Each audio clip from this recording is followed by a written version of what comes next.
What's going on, guys? It's Tom or Talks on Wrestling here, and welcome back to another video on the channel. Today we're going to be looking at this week's episode of Impact Wrestling. This is the Impact after Slammiversary. If you guys want to see these reviews weekly, let me know. I thought I'd just do it this week because of, you know, the fallout from Slammiversary. Could be interesting. I just wrapped up the show, so let's talk about it. Before we do get into it though, I would like to thank all of my lovely Patreon backers: Marky D, Alan Barkley, Efran Martin, Gravedigger33, Jonathan Thompson, Cedric Cowan, NX Gamer, First Phil, Jackery Williams, Josh Nolan, and Steve Wingfield. If you guys want to see more exclusive content from me, then check out my Patreon, linked down below. You'll get all this exclusive content and other perks. It would really help me during these trying times and would be really appreciated. But let's just get into this Impact Wrestling review.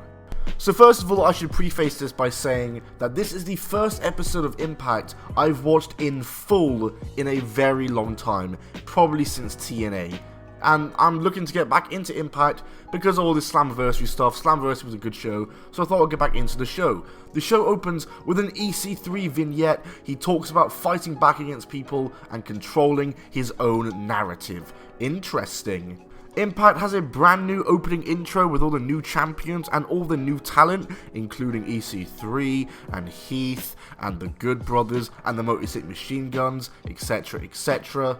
We open the show with an X Division title rematch as Willie Mack looks to reclaim the X Division title from the new X Division champion Chris Bay. Let's see if this match can top the awesome match that the two of them had this past Saturday at Slammiversary. Madison Rayne and Josh Matthews are on commentary, which, the less said about that the better. Decent match from the two here though.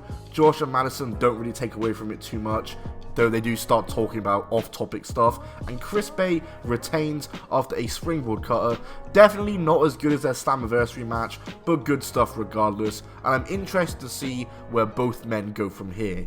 Next up, Machine Gun Carl Anderson and Doc Gallows, the Good Brothers, are out. I missed a bit of this promo because I was picking up my takeaway order, but the gist I got is basically they just addressed their arrival at Impact and just plugged their show. Like, they're doing Talk and Shot Mania, and they plugged their protein powder they're releasing or whatever. Ace Austin and Madman Fulton then come out, who were the Good Brothers attacked at Slammiversary, and Ace Austin says, "Let's share a beer with the apology that you owe us." And then the two teams start brawling, and the Good Brothers clear the ring of Austin and Fulton. We cut backstage and see Heath. Yes, his name is just Heath now. I was confused because I thought his name was Heath Miller, but I guess I was wrong on that one. He's trying to get past security in the show, but they won't let him in as he's not employed. He tries to call Rhino, but Rhino is distracted as he's arguing with Hernandez, and the two are gonna have a match.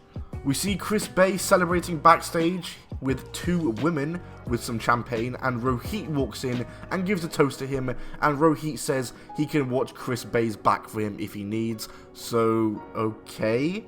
We go back to the ring for a Knockouts tag match as Kiera Hogan and Tasha Steelz are out, and they are up against Havoc and Nevaeh. If you guys know me, you'll know that I love Havoc, so hopefully they get the win here.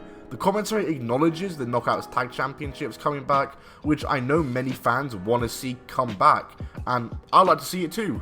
There's a bunch of teams in the women's division, and they should definitely do it in my opinion, and Havoc and Nevaeh win this match by DQ when Tasha hits Havoc with a chair, but then Tasha is taken out, and then Havoc hits a tombstone piledriver on Kiera as she and Nevaeh stand tall. We then go to the Impact Flashback moment of the week as they show Eddie Edwards versus Lashley for the TNA World title a few years ago. They need to scrap the Flashback moment of the week in my opinion. Like, I just feel as though if you're trying to get in new fans, why are you showing them the older stuff? You need to be showing them the newer stuff, especially if they're old TNA fans. They need to see the newer product. Obviously this match is relevant because it's showing Eddie Edwards win his first title and he's the new world champion, whatever. But either way, I'm not a fan of these flashbacks. We then see Sami Callihan and Ken Shamrock backstage. Callihan says that the loss at Slammiversary was on you, to which Shamrock actually says, yeah, it is my fault, and owes up to it, and says they should talk to each other next week. Next up we have Hernandez versus Rhino. Crazy that this match is just a pure TNA 2008 match and is just happening in 2020, but I'm excited about it regardless. But then my excitement goes away as the match lasts literal seconds, as Rhino gores Hernandez in about 3 seconds and pins him to win what is probably one of the shortest matches in Impact Wrestling history. We go backstage and see the North cutting a promo on the Motor City Machine Guns, saying the fans might think MCMG are the best team in the world, but actually the North is the best, and the North are defending their tag titles against the Motor City Machine Guns in the main event tonight. I cannot wait.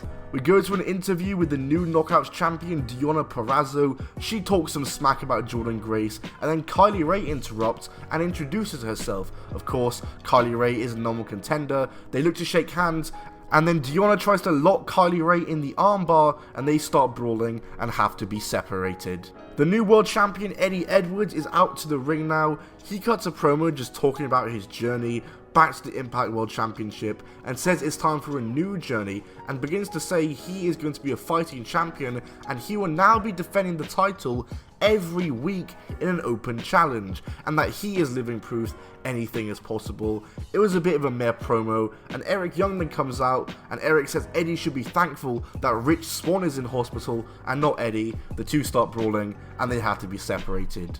2 brawl separation segments in a row. Brilliant. Unofficial TNA World Champion Moose is getting interviewed. Moose says that Fallah Bahh will be getting an invitation tonight for a championship match, so it looks like we got Moose versus Fallah Bahh. Edwards is then interviewed about his weekly open challenge, and Trey interrupts and challenges Eddie for next week, and the match is confirmed for next week, Eddie Edwards versus Trey for the Impact World title. Can't say I'm too excited for that one. Moose versus Fallah Bahh for the TNA World title is next. A news report came out recently that apparently this TNA World title belt is a fake and they found it on eBay. Some things just never change, huh TNA? Same old TNA. Moose retains the title in this match with a spear. Once again, fairly meh stuff. I'm not too into this Moose stuff with the TNA World title. We then see the Good Brothers about to leave the arena, but then Ace Austin and Fulton drive by and taunt them. Rhino Scum then attack the Good Brothers from behind. The Good Brothers then take them out as Ace Austin and Fulton drive away. We are then shown Johnny Bravo and Rosemary, who are shown at a house together, like a rented house. They are interrupted by Taya Valkyrie, who they didn't know was there. Rosemary then says to Taya, "You like a party, don't you?" Then starts spawning in some wrestlers to throw a party, including Kylie Rae, the Dinas, and Crazy Steve. And this is apparently now a reality show called Wrestle House, which will continue next week. I am interested. And then it's also confirmed that the Good Brothers will make their debut match next week against Rhino Scum, so I'm looking forward to that. We are now on to the main event with about 20 minutes left of the show to go, so this match could go long. It's the returning Motor City Machine Guns, Alex Shelley and Chris Sabin, challenging the North, Ethan Page and Josh Alexander for the tag titles. Let's go Motor City. Please win this match. Let me tell you, the Motor City Machine Guns have barely missed a beat. They are still so awesome. Obviously there's a tiny bit of slowness because obviously they're older from when they used to be 10 years ago, but the fact is they're still so fast paced and so awesome and fun to watch, and this match was great. One of the best tag matches I've seen in a while, probably since from the AEW ones before lockdown. Some awesome sequences, awesome spots, and some crazy near falls, and in the end, Chris Sabin unexpectedly rolls up Ethan Page, and the Motor City Machine Guns are the new Impact World Tag Team Champions. Hell freaking yes. This match was awesome, match of the night for me, and one of the best matches of this past week in wrestling for me as well. We then go backstage for a couple seconds where we see Heath has finally made it in the building, and the show fades out. So the main thing I took away from this show really is that this is literally a new era for Impact. In the last few days, every title belt has changed. Eddie Edwards is the new Impact champion, Deonna Purrazzo the women's champion, Chris Bay the X Division champion, and now the Motor City Machine Guns are the tag champions. This is a whole new era for Impact. Also, apparently something I didn't see was that a vignette ad hyping up the debut, or the return even, of Kurt Hawkins, who's coming back to the company, so that's pretty cool, good to see him back. My main criticisms of this show that I have is the commentary. I am not a fan of Josh Matthews and Madison Rayne. I get why they're doing it, because they live together, so it's easier, but they're just not that good together. Also, I feel as though the commentary talk way too much between segments. The flashback moment of the week, I'm not a fan of, like I said. There's a Moose stuff I'm still not getting, still not too big a fan of it. Also, we barely saw EC3 in this week, which, damn, I completely forgot to mention it because it was so forgettable. I completely forgot to mention that Moose and Falabar had their match, where Moose won with a spear, and EC3 attacked him after the match and was seen for a couple seconds. I literally forgot to mention it because it was so forgettable, which is probably the biggest criticism I have. How can you make an EC3 segment forgettable when everyone was so hyped about him returning? It's whatever. Also, Heath Slater was barely seen despite the hype surrounding him for this show. Whatever though, this show was good, and I'm definitely going to tune in next week, and they've definitely got me next week. I'm intrigued with the Wrestle House stuff, surprisingly. I really want to see where that goes, and the Good Brothers debuting is going to be cool, and I want to see some more of the Motor City Machine Guns. Overall though, good show. Thanks for watching this video, guys. If you did enjoy, then smack the like button. Let me know if you guys want me to do this every week, because I will if you want me to. Subscribe, notifications on. Follow me on Twitter at Top 10 Wrestling. My Instagram is at I'm Tom Bell. Check me out on Patreon down below. See you all soon. Goodbye and keep on rolling.